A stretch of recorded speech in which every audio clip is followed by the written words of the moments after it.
Good evening from New York. I'm Chris Hayes. 100 days in the Trump presidency, the U.S. economy is now shrinking for the first time in years, and it's all Donald Trump's fault. That may sound overly simplistic or unfair, but in this case, it's just really true, much truer than it usually is with presidents.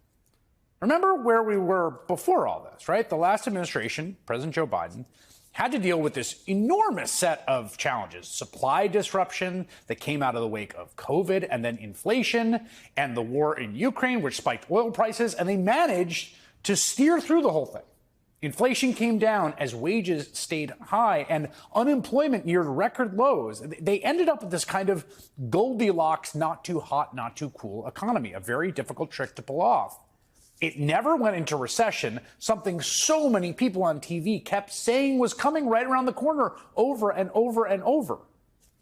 And the upshot of all this was that Joe Biden handed Donald Trump an American economy that had gone through unbelievable turmoil and had emerged as the global growth leader.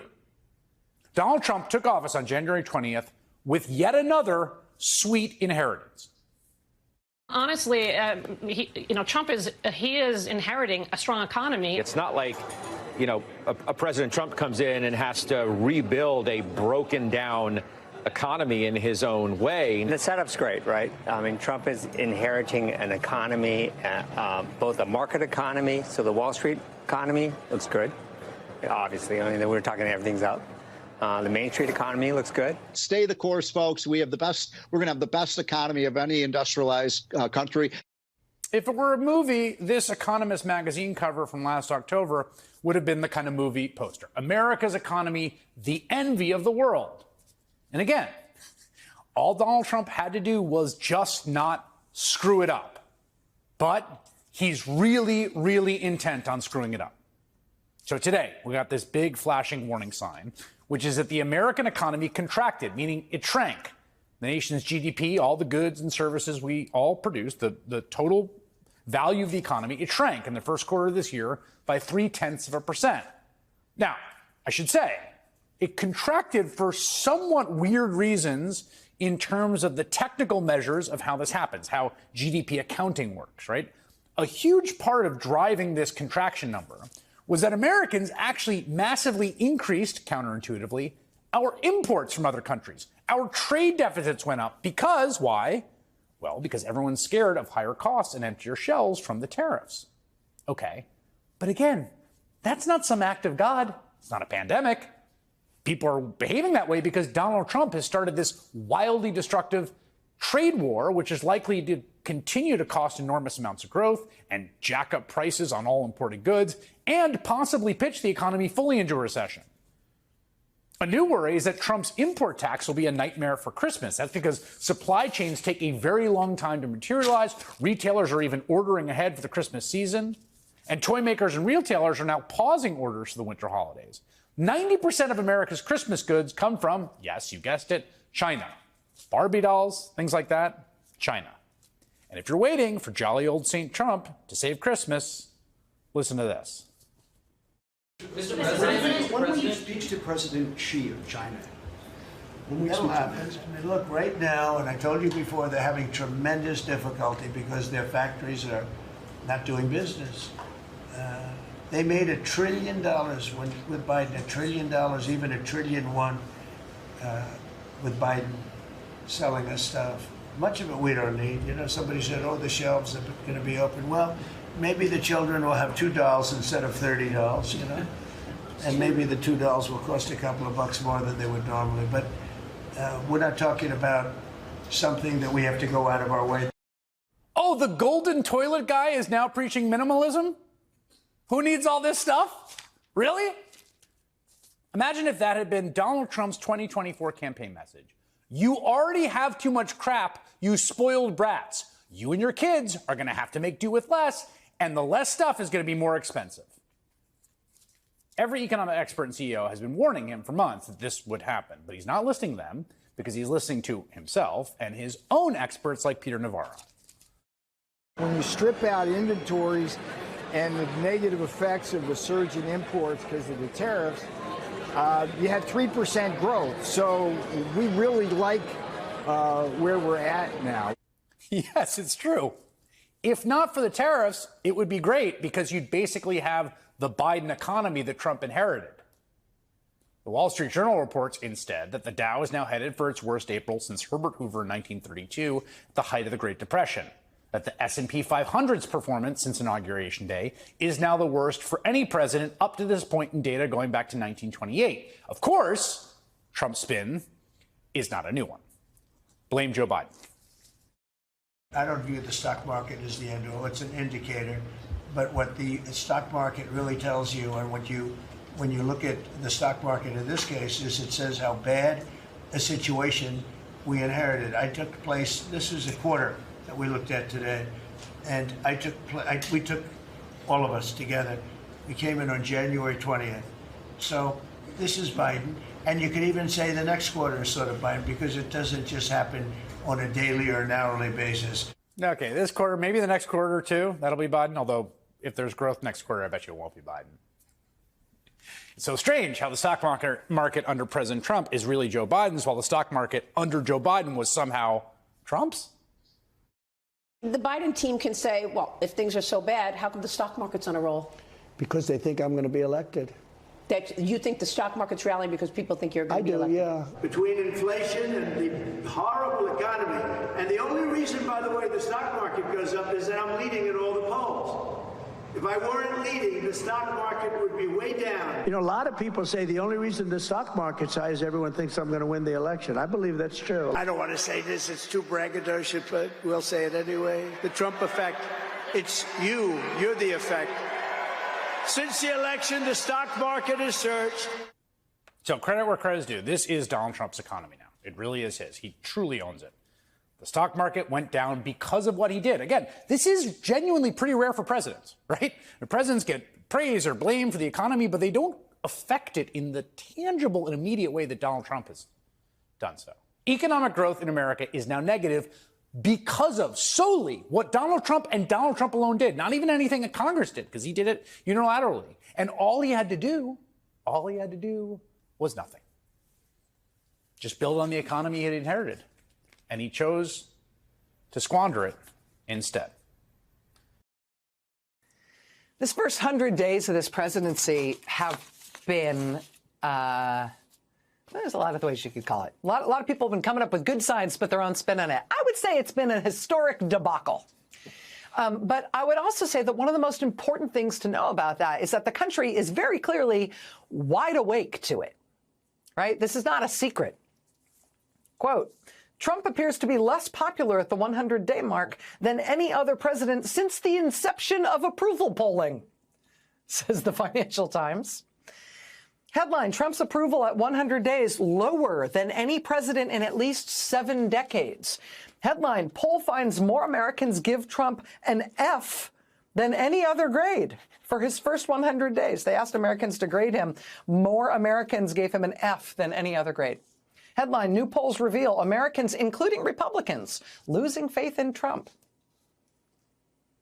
And you pile on top of that the economic judgment that is pouring in now in reaction to Trump's bizarre economic policy decisions. Donald Trump's first 100 days mark worst for U.S. stock market since Gerald Ford. U.S. stocks have underperformed the rest of the world this year by the widest margin in more than 3 decades, as Trump's erratic policymaking sparks an investor exodus from American assets. Quote, U.S. economy shrinks 0.3% in the first quarter as Trump trade wars disrupt businesses. U.S. economy shrank in early 2025 as Trump tariffs sapped growth. I mean, it's bad. I would say it's an historic debacle. But, you know, it's not over yet. We're only 100 days in. How's he handling this bad news? How are his political skills at this moment for handling a political moment like this? Well, here's another headline for you from today. Headline, Trump on tariffs says, quote, maybe the children will have 2 dolls instead of 30. He really did say this on camera at the White House. I'll spare you the tape.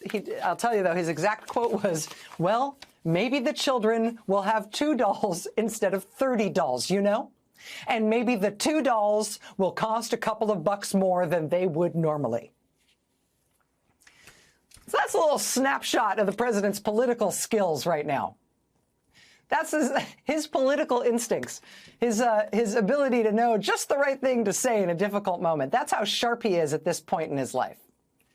He is handling the disastrous American public opinion polling and his performance thus far, and the self-imposed total self-immolation of the U.S. economy by telling America's children, you know what? You have too many toys anyway.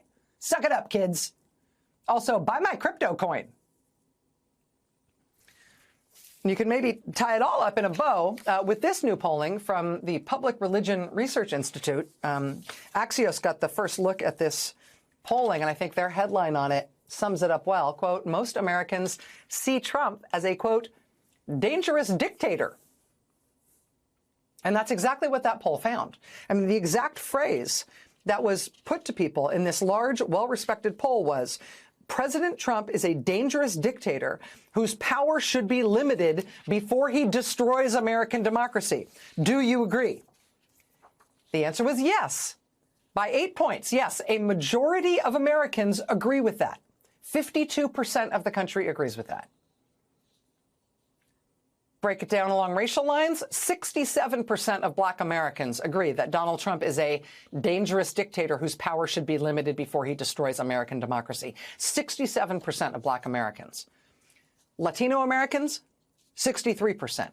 Asian American or Pacific Islander, 58%. It's only white people among whom a majority do not agree with that statement, but even among white people, it's still 45%. A dangerous dictator whose power should be limited before he destroys American democracy. Speaking of Trump's power being limited, court losses keep piling up for him. Trump is now being forced by the courts to reinstate the more than 1,400 people he tried to fire from the Consumer Financial Protection Bureau. Trump has also just been ordered to pay Radio Free Europe and Radio Liberty the $12 million in grant funding they were owed in April, according to their congressional appropriation, that Trump nevertheless was refusing to pay out. And that ruling is important in its own terms. But in that ruling, you should know, there was sort of an important statement that went along with it. Language in the ruling from the judge in this case, who is a very conservative 81-year-old Ronald Reagan appointed judge in Washington. He closed his ruling in this case by noting that the constitutional paradigm that mandates that Trump can't block this funding that was approved by Congress, that constitutional paradigm, in the judge's words, is, quote, a framework that has propelled the United States to heights of greatness, liberty, and prosperity unparalleled in the history of the world for nearly 250 years. If our nation is to thrive for another 250 years, each co-equal branch of government must be willing to courageously exert the authority entrusted to it by our founders. Judge Royce Lamberth, deeply, deeply conservative veteran judge in the Federal District Court yesterday in Washington. What a time, right? I mean, this is the end of the 100 days. This is the start of the second 100 days. And here's Donald Trump, less popular than any president has been at this point in his presidency since the dawn of modern polling. He's like blaming Joe Biden for everything he's doing. He's complaining that the polls must be fake, all of them.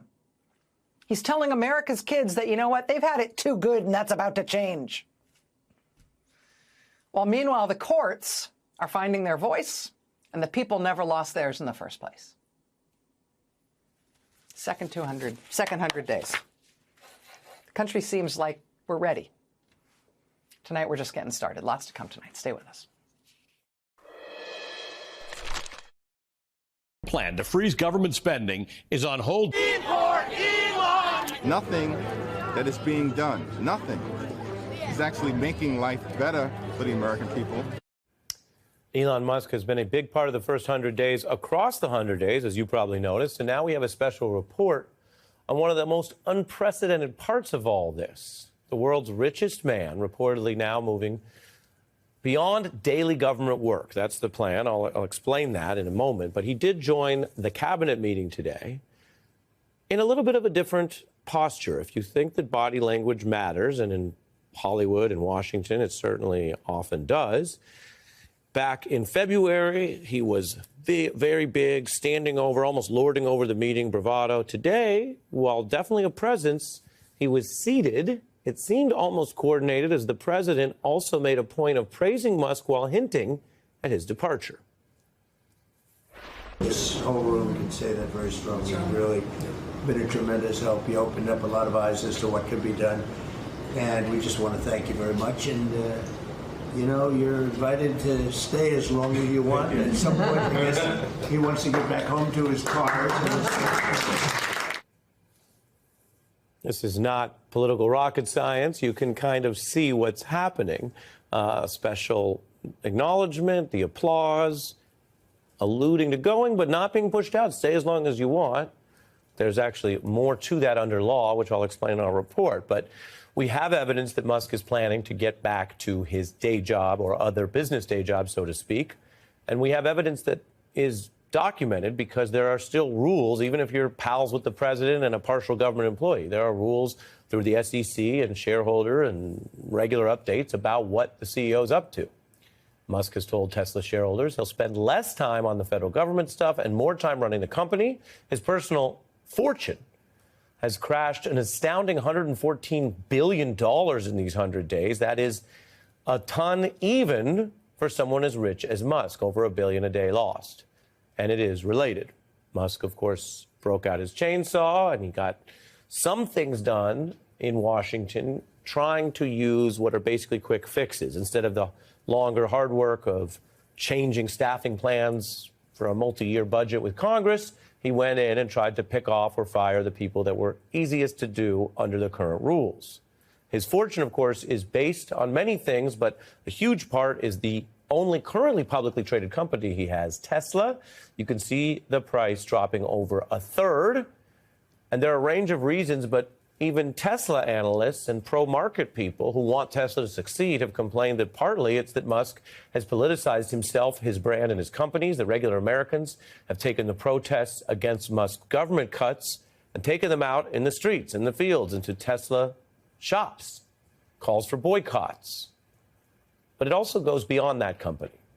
Americans have been clear that the idea that a part-time employee of the federal government who also insists on running his other companies having this much power over our federal government and our staff and various programs, that people don't think that's a good idea and that they are aware of the obvious conflicts of interests. My concern right now, and I think I speak for a lot of Americans, is Elon Musk. Elon Musk and Doge have been authorized by the President of the United States. Can we count on you to go back to Washington and demand immediate oversight into Doge and Elon Musk? These are real people looking at this real situation and with their response.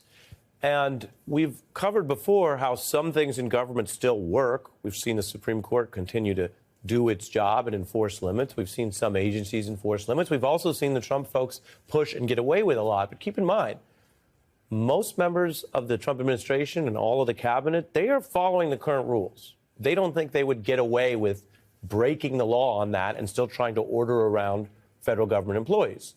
If you insisted on running, say, the Treasury Department and Goldman Sachs and making money self-dealing, we have every reason to think a court would say no. And then all the employees at that agency would say, I'm not following your orders because the court just said you're not in charge. There are things that still work, is my point. Musk has found a temporary loophole where he doesn't have the same level of divestment, oversight, or transparency because he's a part-time employee, what's called a special government employee. It's that loophole. So you don't actually have to go as far with the ethics requirements and financial disclosures, let alone divesting your whole company, because the idea, as flexibility was, sometimes the government might need a certain expertise from someone who's not going to easily step away from their whole job forever. But there's a limit. 130 days of government work a year. Under law, that's the limit. And there's evidence he's spent, and this is debatable, but Fortune says about 90 days so far doing it. And he says he wants to keep working a day or two a week. He could stretch this out and kind of keep in a relationship with the president. But the larger point is, however it seems sort of random, and now they're having the meeting, and hey, thanks a lot, they're heading towards a 130-day break. And maybe they don't like admitting at the Trump White House that they're following the rules all the time, so they're not citing that reason. But it is interesting to see they're approaching that limit. And remember, Musk could keep working after that limit if he just wanted to follow rules like everyone else, do some disclosures, join the cabinet. Only he can say, and only he might really know why he's so afraid or unwilling to do that if this public interest job was so important. Meanwhile, the Republican Speaker is blocking basic efforts that the Democrats have pushed to deal more directly with this new situation of this sweeping government employee having so many conflicts. We have seen as Elon Musk is on his exit out of the federal government, he has secured billions of dollars in new contracts across the federal government. Conflict of interest? Yes, absolutely. That's the Democrats using their bully pulpit to flag this. They don't have enough votes to force the floor to take it up in the House, so we're reporting on how democracy works. Republicans had a real but slim House majority, and the Dems would need to convince some Republicans to join them to get that floor action I mentioned. But this is still a big problem. I've told you there's sometimes in politics where we just get a denial that, no, it's no problem. Musk and Trump understood it was a problem, so they didn't deny that conflicts were an issue. Instead, remember, they initially made a big show of claiming there would be no business conflicts, no requests for help. It was a vow that they then very publicly broke. I mean, I haven't asked the president for anything ever. And if it comes up, how will you handle it? Well, he won't be involved. Yeah, I'll recuse myself if it is. If there's a conflict, he won't be involved. Yeah, I mean, I wouldn't want that, and he won't want it. I love Tesla. You got to give him credit. We want the future to look like the future, and it's kind of what kind of truck would Blade Runner drive? The one I like is that one. And I want that same color. The fact check for both of them, false. Musk did not recuse from the Tesla event on the White House lawn. Maybe the stock price pressure made him rethink the limits that he claimed so loudly on Fox News and television and elsewhere, but they're literally hawking the company's product. If you saw it in a movie, you'd say that's a bit blatant. Would they really do it like a showroom?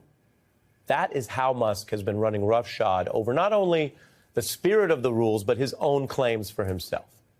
His companies also have contracts with many different federal agencies. And as I've told you before, some of his companies have done remarkable things. They produce value. They were under contracts before he had this relationship with the current administration.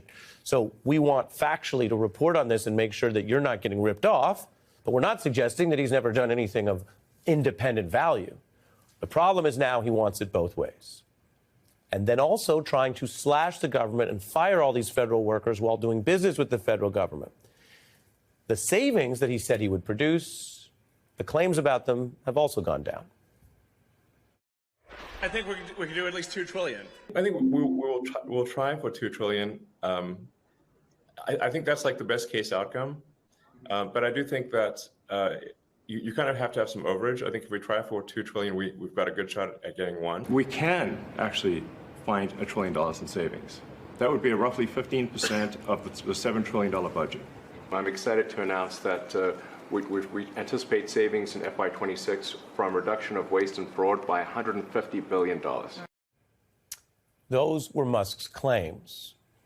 Now, let's look at an independent audit. That's what most companies rely on, especially when they're looking outside at a merger or buying something. The New York Times reports Musk's approach to government cost taxpayers over $130 billion.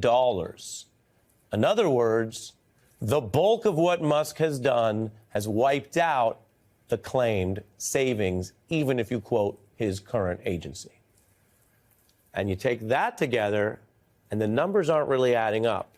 Not for the claimed savings for the federal government, definitely not for Mr. Musk's loss of over $100 billion.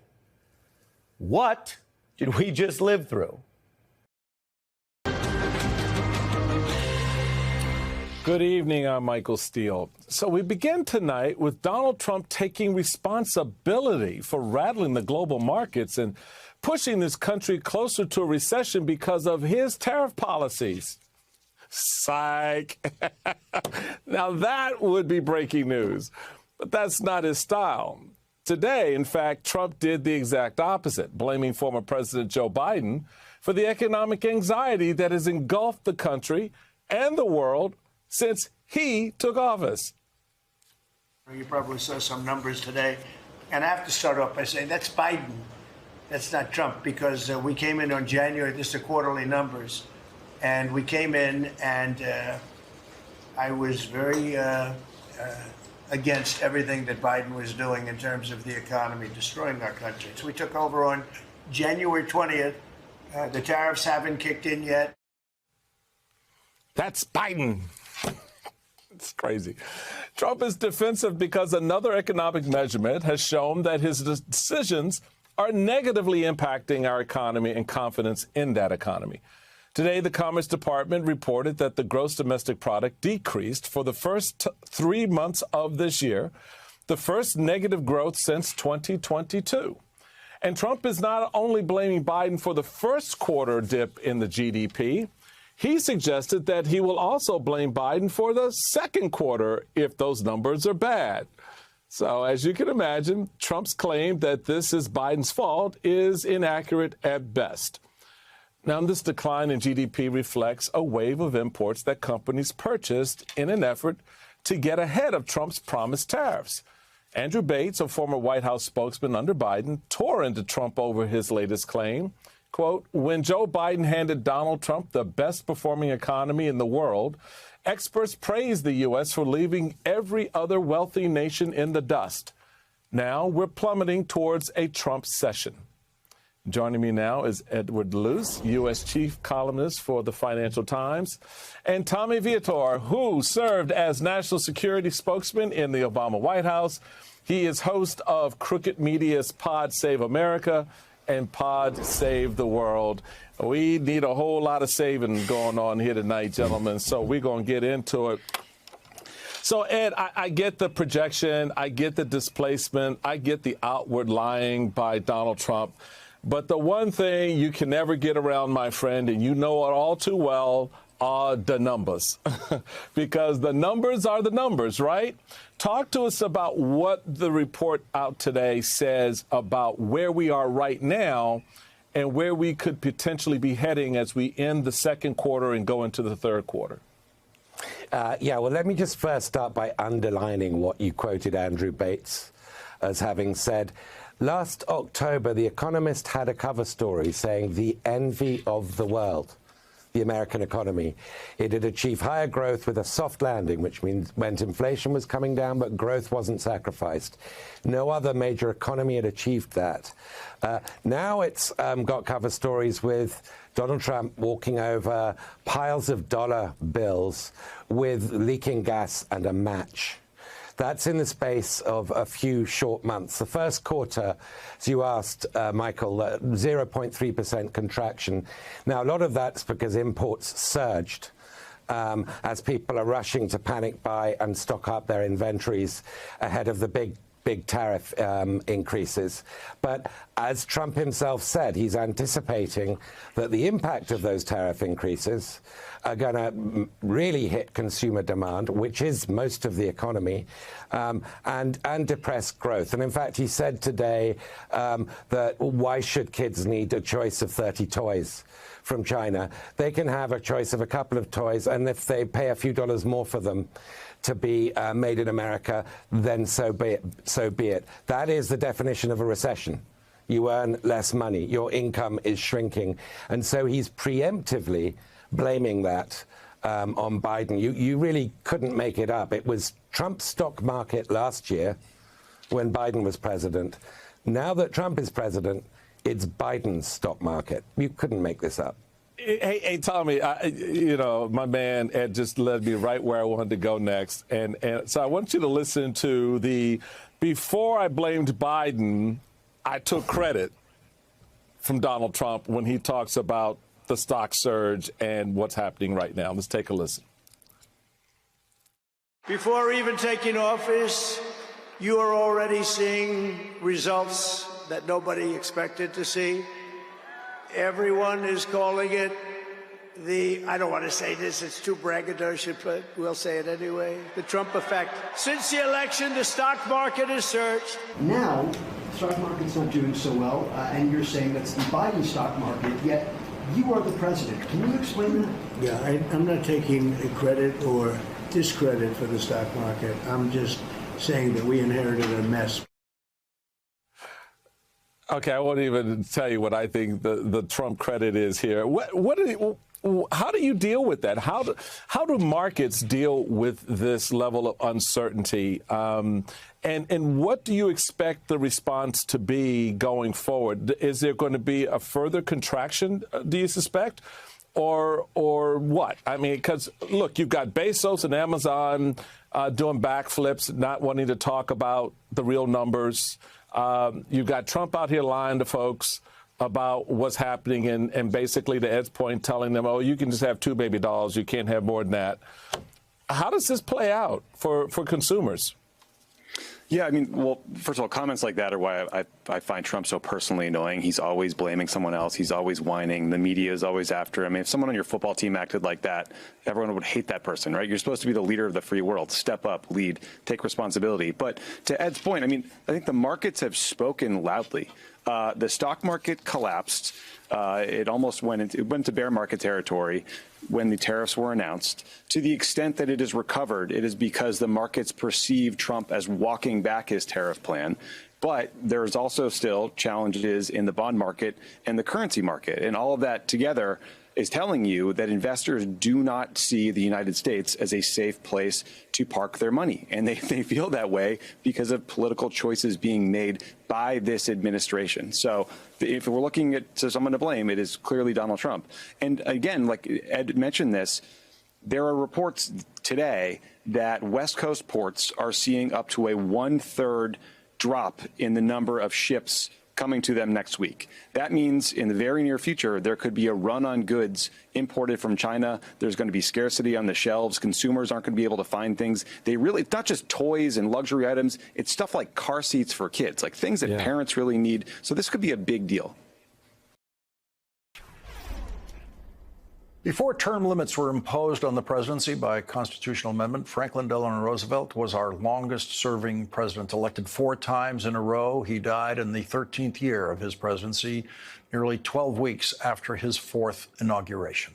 Franklin Delano Roosevelt, the most innovative practitioner of government in American history, led the country out of the Great Depression of the 1930s and led this country and our allies to victory in World War II as the most successful war president in American history. The most famous thing Franklin Delano Roosevelt ever said, the line that has lived after him, is the only thing we have to fear is fear itself. He did not say that at the beginning of World War II. He said that on the very first day of his presidency in his first inaugural address.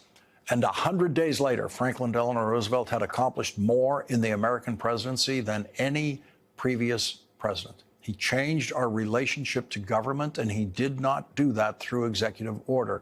He did that through legislation that he suggested to Congress, or in some cases wrote for Congress, and by scrupulously following constitutional process in those remarkable first 100 days that have since then become a benchmark for all presidents. Franklin Roosevelt pulled the country through its darkest period since the Civil War. It is impossible to describe in the brief time we have on this program just how much fear there was in America the day before Franklin Delano Roosevelt became president of the United States. Our next guest, Jonathan Alter, has done the best job of describing that fear that I know of in his classic book, The Defining Moment, FDR's 100 Days and the Triumph of Hope. Before President Roosevelt took the oath of office, the American banking system was on the verge of collapse, and everyone knew that. Everyone feared that they could wake up tomorrow and discover any money they had in banking accounts was just gone. People were afraid to deposit money into banks and were hiding it under their mattresses. To save the banking system, one of the things President Roosevelt had to do was to convince people to deposit their savings in banks and to convince people that their savings would be safe in those banks. And your bank accounts are insured tonight by the federal government, thanks entirely to Franklin Delano Roosevelt, who decided that the government could and should eliminate that fear, the fear that you could lose all of your money in your bank account, by creating the Federal Deposit Insurance Corporation. And that was just one of the many things President Roosevelt did in those first 100 days in the face of the fear that America was feeling.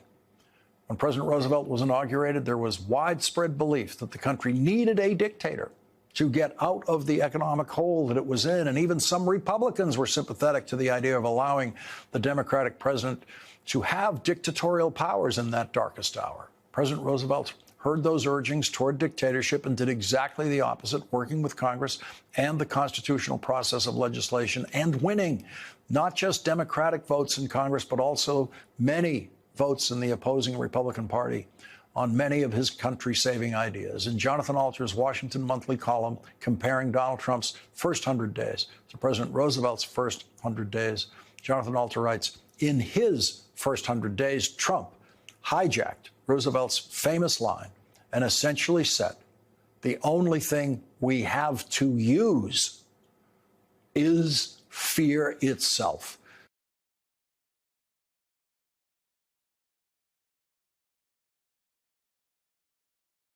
How can I return him to the United States? Like, I smuggle him into the United States, or what do I do? Of course, I'm not going to do it. I don't have the power to return him to the United States. Mr. President, you said that if the Supreme Court said someone needed to be returned, that you would abide by that. You said that on Air Force One just a few days ago.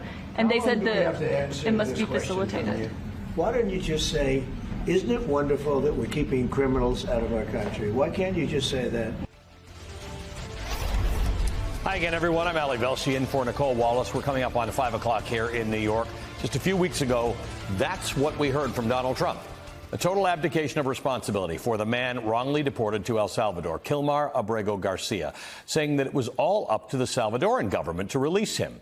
Yet now, in a new interview with ABC News marking his 100 days in office, Trump is singing a different tune. He came into our country illegally. You could get him back. There's a phone on this desk. I could. You could pick it up, and with all the power of the presidency, you could call up the president of El Salvador and say, send him back right now. And if he were the gentleman that you say he is, I would do that. But the court has ordered you to facilitate that. I'm not the one making this decision. We have lawyers that don't want to do this. But the buck stops in this office. No. I follow the law. You want me to follow the law? If I were the president that just wanted to do anything, I'd probably keep him right where he is. Supreme Court says what the law is. That's a remarkable admission there, that he could get Abrego Garcia back, but he won't. And then he blamed it all on his lawyers. As the New York Times described it, quote, Mr. Trump's comments not only undermined previous statements by his top aides, but were a blunt sign of his administration's intention to double down and defy the courts. The judge handling this case, Judge Paula Zenas, this morning ordered a slew of new deadlines over the next 2 weeks for discovery in the case. She did so after denying a new motion from the Trump administration that had requested to further delay discovery. Meanwhile, a second judge today strongly rebuked the Trump administration in another high-profile immigration case, that of Mohsen Madawi, a Columbia University student, green card holder, who's been held in an ICE facility in Vermont after he was arrested earlier this month during an appointment for his process of becoming a U.S. citizen. Today, Judge Jeffrey Crawford ordered Madawi's release on bail with some harsh language for the Trump administration, drawing parallels of Trump's broader crackdown on immigration to the Red Scare and McCarthyism. Outside the courthouse after his release, Madawi spoke out against the administration.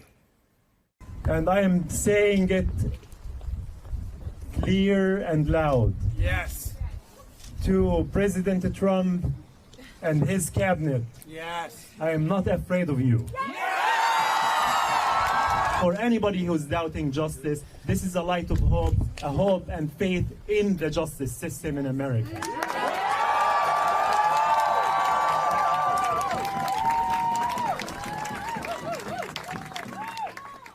What we are witnessing now and what we're understanding is exactly what Dr. Martin Luther King have said before. Injustice anywhere is a threat to justice everywhere. And that is where we start this hour with staff writer for The Atlantic, Nick Miroff. His focus is on immigration. Also with us is immigration attorney and former president of the American Immigration Lawyers Association, Alan Orr. And here with me at the table, New York Times editorial board member and MSNBC political analyst, Mara Gay. Welcome to all of you. Thank you for being with us. Mara, let's just talk about that for a second. I certainly, if I were on a visa and I had been thrown into a detention facility under threat of being deported, it's hard to come up with the "I'm not afraid of you," but that's an interesting message that he came out and told the administration he believes justice will prevail. It's not only an interesting message, it's a message that holds a lot of power and resonance and sets an example for some of our institutions that have failed to stand up to Donald Trump. What we see with dictators and authoritarians around the world, and what we've seen here within, even the past 100 years within the United States, especially in the Jim Crow South, is that you actually have to stand up to dictatorship and authoritarianism. And when you don't do that, when you start to strike deals, as some law firms have or some universities have, the authoritarian never stops there. Right. And so that's why the example of Harvard University is so powerful, the example of media organizations that are refusing to get rid of their independence and they're holding fast to it is so important. And that's why we're seeing courage from individuals like this, which is especially stunning because these are they're vulnerable people. These are, not U.S. citizens. They are non-white humans in the world, and that's a difficult thing right now when faced with the Trump administration and its agenda. And so I think it's an example, and it allows others to say, you know what, yes, together, because of course people can't do that on their own. If people stand together, Donald Trump and Trumpism is not, it's not infallible. And I think the courts are playing the key role here, which is to say, no, Donald Trump is not a king. He may want to be, but as long as the courts keep doing what they are doing, which is to allow the wheels of justice to turn, Donald Trump will look more and more isolated in his behavior as someone who is not acting as a president should in the United States of America, but is acting as a would-be dictator. Alan, let me ask you about this as an immigration attorney, because there's so many moving pieces to this. Whether you're Mohsen Madawi or you're Abrego Garcia, you have rights. Donald Trump is trying to paint a picture in which American citizens have rights and nobody else in this country has rights. People have rights and they have rights to due process. And if the government feels that someone is an actual threat, not a perceived threat or a dissenter, they have an ability to prove that in the court. And generally speaking, the American government doesn't win against you if that's true. What's going on here? It's just unusual to watch that the government is doing things that don't seem to be legal. Right. So I think we need to go back to the Constitution because the Constitution determines what all of these branches are supposed to be doing and not doing. And we yesterday had a posting from UCIS on all social media basically saying that if you're a green card holder, then you're a visitor, which sort of speaks to Mr. Malawi, which if you're a green card holder, you're a permanent resident, and that's far less than just a visitor in the United States. That's someone who's been here for a very long time and who's done considerable things to sort of get that green card. But with Mr. Garcia, let's sort of set the table that we're looking at, the chessboard, right? First, you go back and you pull this Aliens Act from a very dark time in our country, not even within centuries of where we are right now. Then the court, not saying that's appropriate because it's not a wartime act. There was, so questionable about that. Then there was an injunction about the planes leaving. So if you would have stopped the planes, you wouldn't have all these individual cases. And then on the third level of play right here, it was the Trump administration that granted him the ability to remain in the United States. And it's that same administration that went back and violated their own rules. Because if he wanted to deport him, he could have deported him because there's a process for it where you get due process. No one in the immigration field is saying you cannot do deportations. You just have to go through the correct process. And that's what the president is refusing to do in all these cases. So with Mr. Garcia, it seems very political. And against all of these students who have been here for a very long time, it's super political and hurting our economic background because those foreign students bring $43 billion a year to this economy. And Nick, this is interesting because the argument specifically with respect to the students, let's put it beside Abrego Garcia for a second. The argument with the students is that they are essentially they're dissenters. They have views that are not aligned, and same thing with the universities. They have views that are not aligned with that of the administration, which is wholly inconsistent with what our founding fathers did and what the Constitution of this country holds. Well, that's why we've seen the administration rely on this very obscure provision in the Immigration and Nationality Act that basically affords the Secretary of State this extraordinary ability to determine that someone, even if they're a legal permanent resident, that their presence here is somehow, detrimental to the foreign policy interests of the United States. So they're really reaching, deep into the recesses of the law to try to use these authorities, get these students out, but they're not winning in court, and their record so far has not been a good one. That thing that Nick is talking about, this obscure thing that the Secretary of State can do, it talks about the fact that you might say or do something in the future that's contrary to the objectives, the foreign policy objectives of the United States. It's weird. They don't even feel the need to necessarily prove that you're a threat. We've seen them try, right, but they seem to be trying. This administration seems to be trying more in the court of public opinion than they are in court.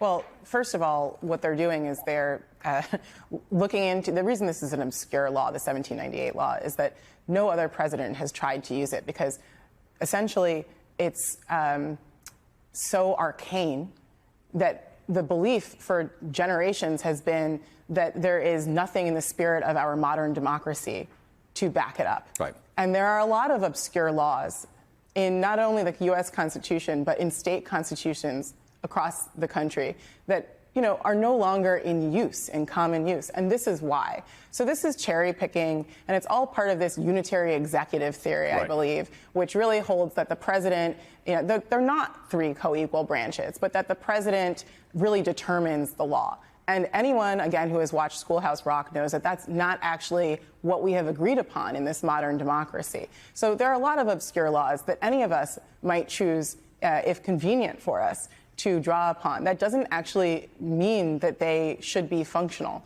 And so I think that will be, they are testing the courts. And the Donald Trump, the Trump administration has every right to test the courts, but it doesn't mean that it is appropriate. Right. It's not appropriate, and it's going to be up to the courts to set that boundary. And the scary thing is that Donald Trump is defying court orders. And he's now arguing over language. So this language about facilitating release of detainees who never should have been deported to begin with, that is where I am the most concerned, because now essentially Trump is daring the Supreme Court to say, tell me what you really mean.